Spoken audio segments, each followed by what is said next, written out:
വളരെ സന്തോഷമുണ്ട്. ഈ ഒരു പരിപാടിയിൽ രാവിലെ മുതൽ എത്രയോ ആൾക്കാർ സ്നേഹത്തിന്റെ ഭാഷയിൽ സംസാരിക്കാൻ, ഇടപഴകാൻ, ഷെയ്ക്കാൻഡ് കൊടുക്കാൻ ഒക്കെ സാധിക്കുന്നത് ജീവിതത്തിൽ ഏറ്റവും വലിയൊരു ഭാഗ്യമായി കാണുകയാണ്.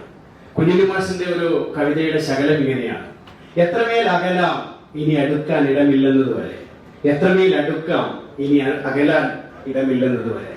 ഉണ്ടാവുമെന്ന് ഞാൻ വിചാരിക്കുന്നു. കാരണം നിങ്ങളുടെ പലരുടെയും ബന്ധുക്കളും സുഹൃത്തുക്കളും ഒക്കെ ബന്ധിച്ചാലുണ്ടാവും. ഒരുപാട് കോൺട്രാക്ടർമാരും ഒരുപാട് ദുബായിലുള്ള ആൾക്കാരും ഒക്കെ ഉള്ള ഒരു പ്രദേശത്ത് ബണ്ടിച്ചാൽ ഗവൺമെന്റ് UP സ്കൂളിൽ പഠിക്കുന്ന സമയത്ത് എന്റെ ഇപ്പുറത്തിരുന്നത് ആരിഫും ഇപ്പുറത്തിരുന്നത് സക്കറിയയുമായിരുന്നു. ഒരുപാട് സുഹൃത്തുക്കൾ. അതോടൊപ്പം തന്നെ എല്ലാ പെരുന്നാളിനും നമ്മൾ റംസാന്റെ നോമ്പുകൾ എണ്ണി കാത്തു നിൽക്കും. നിങ്ങൾ കാത്തു നിൽക്കുന്നതിനേക്കാളും കൂടുതൽ ആവേശത്തോടെ കാത്തു നിൽക്കും. അത് കാത്തു നിൽക്കുന്നത് നമ്മുടെ തൊട്ടപ്പുറത്തുള്ള സുബൈദ് ഉമ്മാന്റെയും അതേപോലെ തന്നെ കോട്ടിക്കലക്കാരത്തി എന്നൊക്കെ ഞങ്ങൾ വിളിക്കുന്ന അങ്ങനെയുള്ള ഉമ്മ, അതേപോലെ തന്നെ തെക്കിൽക്കാരത്തി, ഇങ്ങനെ സ്ഥലപ്പേര് വെച്ചിട്ടാണ് പലരെയും അങ്ങനെ അവിടെ അഭിസംബോധന ചെയ്യുക. അവിടെ നിന്ന് കിട്ടുന്ന എൻ്റെ അമ്മയും വല്യമ്മയൊക്കെ പോകുമ്പോൾ കിട്ടുന്ന പെരുന്നാളിന്റെ അപ്പം ഇന്നും എൻ്റെ നാവിൽ ഏറ്റവും ആവേശം അല്ലെങ്കിൽ ഏറ്റവും കൊതിയൂറുന്ന ഒരു സംഭവമാണ്. കുറച്ചു കാലമായിട്ട് അത് കുറഞ്ഞു വരികയാണ്. തൊട്ടപ്പുറത്തൊക്കെയുള്ള വീടുകൾ, അങ്ങനെയുള്ള അടുപ്പങ്ങൾ ഇന്നത്തെ കാലത്ത് കുറഞ്ഞു വരികയാണ്.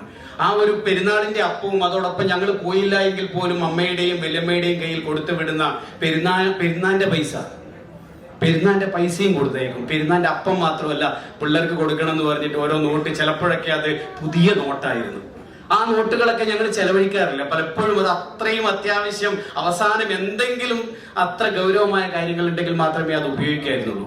മനസ്സിൽ പെരുന്നാൾ എന്ന് പറയുന്ന സമയത്ത് ഈ അപ്പത്തിന്റെ മണം തലേദിവസമൊക്കെ വളരെ ആവേശമായിരിക്കും. എവിടെ നിന്നൊക്കെ എത്ര തരത്തിലുള്ള അപ്പങ്ങളാണ് കിട്ടുക, ഇതിൽ പൊങ്ങി വരുന്ന അപ്പത്തിന്റെ മണം, ഇതൊക്കെ എന്നും ഓർമ്മയിൽ സൂക്ഷിക്കാൻ പറ്റുന്ന. റംസാൻ എന്ന് പറയുമ്പോൾ ശവ്വാൽ മാസത്തിലേക്ക്, പിറവിയിലേക്ക് വരുന്ന സമയത്ത് ഈ 29-30 ദിവസം വളരെ നല്ല രീതിയിൽ നമ്മൾ എന്താണ് പറയുന്നത്, അറ്റാച്ച്മെന്റ് എന്ന് പറയുന്നത് പോലെ നമ്മുടെ റിലേഷൻഷിപ്പാണ്. ഇവിടെ റംസാനിലെ റിലേഷൻഷിപ്പ്, മനുഷ്യരുമായിട്ടുള്ള റിലേഷൻഷിപ്പ് എന്നതിനപ്പുറത്തേക്ക് മുഹമ്മദ് നബി പറഞ്ഞിട്ടുള്ളത് ഇത് നിങ്ങൾ അള്ളാഹ്ക്ക് വേണ്ടിയിട്ട് ചെയ്യുന്നതാണ് എന്നുള്ളതാണ്.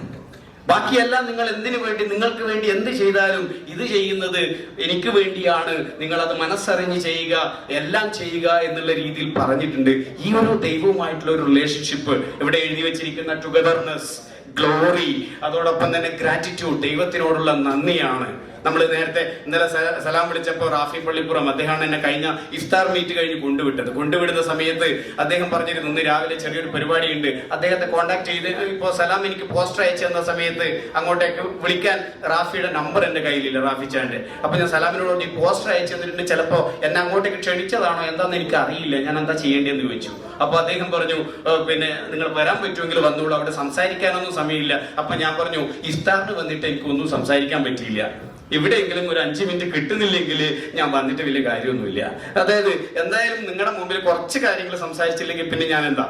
അപ്പൊ അതുകൊണ്ട് അങ്ങനെ പറഞ്ഞതാണ്. അപ്പോ ദൈവവുമായിട്ടുള്ള ഒരു റിലേഷൻഷിപ്പാണ്. എന്ന് പറയുന്നത് അറ്റാച്ച്മെന്റ് ആണ്.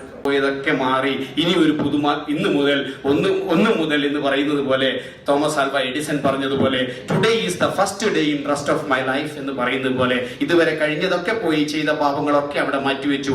ഈ ഒരു പെരുന്നാൾ ദിവസത്തിന് മുതൽ ഇനി അങ്ങോട്ട് ഞാൻ ഏറ്റവും മികച്ച, ഏറ്റവും പുതിയ ഒരു വ്യക്തിയായിട്ട്, പുതിയ മനസ്സുള്ള, വിശാലതയുള്ള ഒരാളായിട്ട് മാറും എന്നുള്ള രീതിയിൽ നമുക്ക് ചിന്തിക്കാൻ വേണ്ടി സാധിക്കട്ടെ.